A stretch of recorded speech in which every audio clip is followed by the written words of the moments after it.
لشکر کی شکل میں تمام شعراء کرام کے لیے ہے، جو نجف کربلا ایران سے مصر ہو کر ناپٹی اور امام زاوی ہے، وہ بھی بچوں کو تقسیم کر دیا جائے گا اور سب بانٹ دیں گے انشاءاللہ تعالیٰ۔ آئیے یہ جو پھول ہے اس کو صحرا نہ کہو تاکہ مسرت سمجھو، اس سے وابستہ ہے کردار کی عظمت سمجھو، آؤ اہل بیدا اس کی حقیقت سمجھو، رو دلوں کو یہ بسر شوق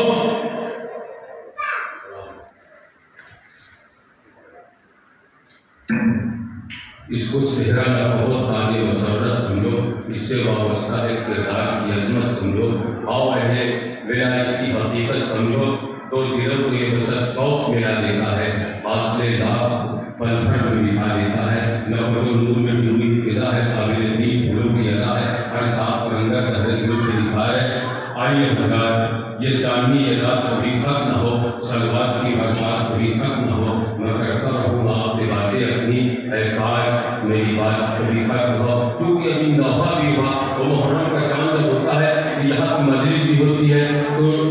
غم کا ماحول ہے، تو جو لوگ باہر ہیں ان کے لیے میں کہتا ہوں کہ جب کل مجلس ہوگی تعزیت کی کہ فرش ادا بچھا کے اگر رو نہیں سکے، کچھ اہتمام خاطر زہرا نہیں کیا، جس نے غم حسین میں گریا نہیں کیا، رحمت نے اس کے گھر میں پسیرا نہیں کیا، فاطمہ جنت سے خود تشریف لاتی ہے وہاں جب بچھاتا ہے کوئی فرش ادا شبیر کا۔ آئیے حضرات فرش ادا بچھاتے ہیں، فرش مسرت بھی بچھاتے ہیں، لیکن بار امام چہرہ معصومین کی بارگاہ میں نظر عقیدت پیش کرتے ہیں اور ذکر رسالت ماں یہاں سے ہوگا، عزت ماں تشریف کرتے ہیں۔ تقریب کے فوراً بعد تمام شعراء کرام سے بس ادب اہتمام گزارش ہے کہ وہ فرش مسرت پہ حاضر ہوں گے۔ یقین اور اکثر یہ ہوتا ہے جو چیز ہم سوچ کے آتے ہیں وہ ہوتی نہیں، جو ارادہ کرتے ہیں وہ ہو نہیں پاتی، اور اسی وجہ سے جو مولانا علی کا قول مشہور ہے جس میں آپ نے ارشاد فرمایا کہ عرفت اللہ میں فصل عزائم، کہ ہم نے اللہ کو پہچانا ہی ہے اسی کے ذریعے سے کہ ہم جو ارادہ کرتے ہیں وہ ٹوٹ جاتے ہیں، ہم جو کرنا چاہتے ہیں وہ نہیں ہو پاتا۔ اور آج آپ حضرات نے دیکھا کہ یہ خوشی کی محفل تھی، حضرت رسول اکرم صلی اللہ علیہ وآلہ وسلم اللہم صلی علی محمد و علی محمد کی شان میں اس محفل کا انعقاد کیا گیا، لیکن اس سے پہلے امام حسین علیہ السلام کی شان میں نوحہ اور ماتم بھی کیا گیا، اور یہ اس بات کی دلیل ہے کہ ہم صرف اپنی خوشی میں خوشی نہیں بلکہ ہم اپنی خوشی میں ان کا غم بھی منانے کے لیے تیار ہیں، اور جس چیز میں چونکہ معیار یہ ہے کہ جب خوشی کا موقع ہو تو خوشی کس طرح سے منائی جائے، اصل چیز یہ ہے۔ مثال کے طور پر میں نے بارہا اس بات کو آپ کے سامنے پیش کیا ہے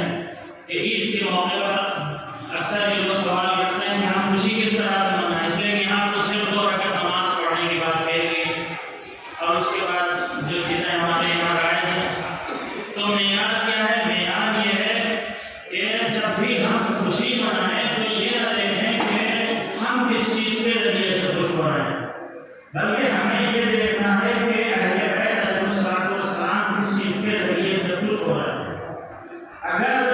ہمارے غم منانے کی وجہ سے وہ خوش ہو رہے ہیں تو ہم غم منائیں گے، اور اگر خوشی منانے کی وجہ سے اہل بیت راضی ہوں گے اور خوشنود ہوں گے تو ہم غم منائیں گے۔ اور اسی وجہ سے خوشی کے موقع پر ہم نے ماتم کر کے بتایا کہ اگر کوئی ایسا موقع آتا ہے کہ جہاں پر اہل بیت علیہ السلام کی رضا اور خوشنودی ہو تو ہم خوشی کے موقع پر بھی ماتم کریں گے۔ میں نے 2 آیتوں کو آپ کے سامنے پیش کیا جو باتیں ظاہر ہے کہ پہلے سے آمادہ کی، اور جو باتیں ذہن میں تھیں وہ پہلی آیت کے ذیل میں تھی، لیکن جو سامعہ اور جو بڑے غم آپ حضرات کے سامنے ہے یقیناً سب کے سب رنجیدہ ہیں، اور یہ غم پوری دنیا میں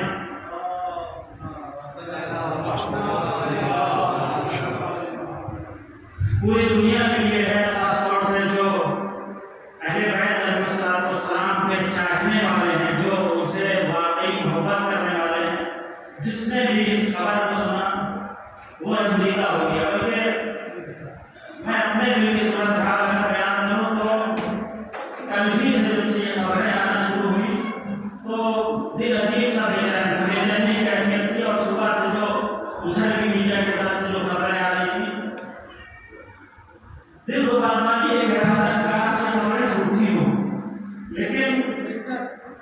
اس کے باوجود بار بار دل میں یہ بے چینی تھی، دل میں یہ تڑپ تھی، دل میں یہ اضطراب تھا اور اضطراب تھا کہ کہیں ایسا نہ ہو، اس لیے کہ اگر سلامتی کی بات ہوتی تو فوراً اعلان ہو جاتا، لیکن ادھر سے اعلان نہیں ہو رہا تھا کہ آخر کیا ہوا اور کیا صورتحال ہے۔ اس کی وجہ سے دل بار بار یہ کہہ رہا تھا کہ ایک طرف تو یہ دل کہہ رہا تھا کاش یہ خبر جھوٹی ہو، اور دوسری طرف دل یہ بھی کہہ رہا تھا کہ شاید کچھ ایسا ہونے والا ہے جو نہ ہونا چاہیے۔ اور آخر میں مغرب سے پہلے آپ حضرات نے وہ خبر سنی کہ جس سے سب کے سب بھاگ گئے، اس لیے کہ ظاہر ہے کہ یہ ایسا انسان اور ایسی شخصیت ہمارے درمیان سے چلی گئی کہ جو صرف ایک انسان کے لیے نہیں، صرف ایک ملک کے لیے نہیں، ایک قوم کے لیے نہیں، بلکہ حقیقت میں یہ پوری دنیا کے لیے ایک عظیم شخصیت، کیونکہ یہ شخصیت صرف اور صرف محبت رکھنے والی شخصیت نہیں تھی۔ کچھ لوگ ایسے ہوتے ہیں کہ سب سے بہت اخلاق کے ساتھ پیش آتے ہیں، اس وجہ سے لوگ ان کو یاد کرتے ہیں، لیکن کچھ لوگ ہوتے ہیں کہ جو دین کو بچانے کے لیے، اسلام کو بچانے کے لیے، اسلام کی عزت کو بچانے کے لیے، قرآن مجید کو بچانے کے لیے اپنی پوری زندگی قربان کر دیتے ہیں، اور صرف اپنی زندگی نہیں قربان کرتے بلکہ اپنی اولاد کو بھی قربان کر دیتے ہیں، اپنے بھائیوں کے لیے قربانی پیش کر دیتے ہیں، اپنے بہنوں کی قربانی پیش کر دیتے ہیں، اس کے علاوہ جو بھی ان سے قریب ہیں، جو بھی ان کے رشتے دار ہیں، جو بھی ان کے احباب اور احسان ہیں، ان سب کی قربانی کا نذرانہ پیش کر دیتے ہیں۔ اور انہی میں سے ایک شخصیت سید محمد سید حسین رسول اللہ کی تھی کہ جو مجھے نہیں معلوم کہ میں کس طرح سے اس بات کو، اور اس لیے کہ میں مصائب کو پڑھوں یا ان کے فضائل کو پڑھوں،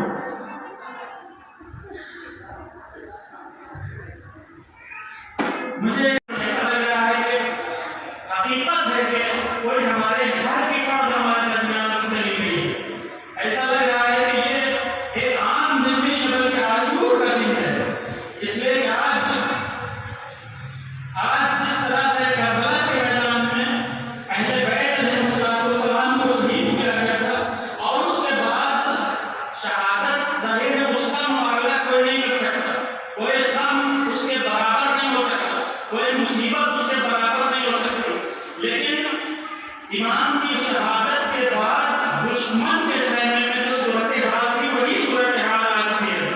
اس لیے کہ آج جو چاہنے والے ہیں اہل بیت علیہ السلام کو وہ سب کے سب رنجیدہ ہیں، اور دشمن کے خیموں میں شادیانے بجائے جا رہے ہیں، پتہ کے نتائج بجائے جا رہے ہیں۔ لہذا 12ویں امام سے، امام زمانہ سے یہ استغاثہ ہے کہ اے امام زمانہ آپ آ کے دیکھیے، اور پروردگار عالم سے دعا ہے کہ پروردگار اب تو آخری حجت کے ظہور میں عاجز فرما، اور اس کو ہم سب کی نصرت کے لیے اور دین کے قیام کے لیے اور ظلم اس آس مظلوموں کی صدر انجمن مارا گیا، آپ کو یا رب پردے غیبت کو اٹھنا چاہیے۔ اس لیے ایک جو علامت ہے ظہور کی، اس میں سے ایک علامت بیان میں اسی کو نظر میں رکھتے ہوئے آپ کو یا رب پردے غیبت کو اٹھنا چاہیے، دیر سے دجال کی سید حسن مارا گیا، دیر سے۔ بس بات کو ختم کرتے ہوئے آپ حضرات سے گزارش ہے، اور اس کے بعد جو دوسرا سلسلہ ہے، دوسری آیت جو آپ کے سامنے پیش کی، اس سے متعلق کچھ باتیں آپ کے سامنے پیش کرنا ہے، لیکن اس سے پہلے آپ حضرات سے گزارش ہے ایک مرتبہ سورہ ہم پڑھ کر پروردگار عالم میں نظر میں رکھتے ہوئے ارشاد فرمایا وَمَا مُحَمَّدٌ إِلَّا رَسُولٌ، اگر تم ان کو پہچاننا چاہتے ہو تو ہو سکتا ہے تمہیں یہ دو پہلو نظر آئے، دو پہلو نظر آئے، چونکہ تمہارے اندر اتنی صلاحیت نہیں پائی جاتی ہے کہ رسالت کے پہلوؤں کو صحیح طریقے سے سمجھ سکو، لہذا جو چیز تمہیں سمجھ میں آئے گی اس کے اعتبار سے تم رسول کو پہچاننا چاہو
لیکن پروردگار عالم ایک انسان